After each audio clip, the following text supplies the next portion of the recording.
নমস্কার, আপনাদের সকলকে জানাই প্রকৃতিপ্রেমী অ্যান্ড আর্ট চ্যানেলে স্বাগতম। আজকে নিয়ে চলে এসেছি আরও একটি নতুন ভিডিও। আজকের ভিডিওতে আলোচনা করব ভেন্ডি চাষাবাদের কীটপতঙ্গের আক্রমণ এবং তার প্রতিকার। আপনারা অনেকেই জানেন কীটপতঙ্গ সাধারণত দু রকমের হয়ে থাকে।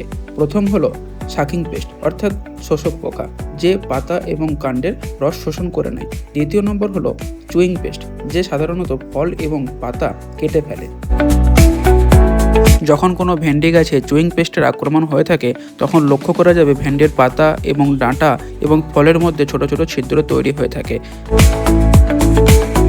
এই চুইং পেস্টের আক্রমণ থেকে রক্ষা পাওয়ার জন্য ফেরোমন ট্র্যাপ ব্যবহার করতে হবে একর প্রতি 5টা।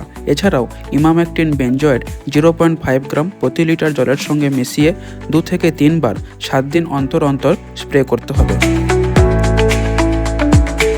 যদি শাকিং পেস্টের আক্রমণ ভেন্ডি গাছে হয়ে থাকে তাহলে লক্ষ্য করা যাবে ভেন্ডির পাতা কুঁকড়ে যাবে। এছাড়াও হালকা হলুদ রঙের পাতা হয়ে যাবে।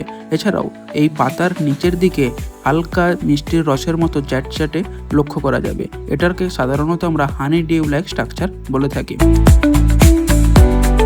এই শাকিং পেস্টের আক্রমণ থেকে রক্ষা পাওয়ার জন্য ইয়েলো স্টিকি স্ট্র্যাপ 10টা থেকে 12টা একর প্রতি ব্যবহার করতে হবে।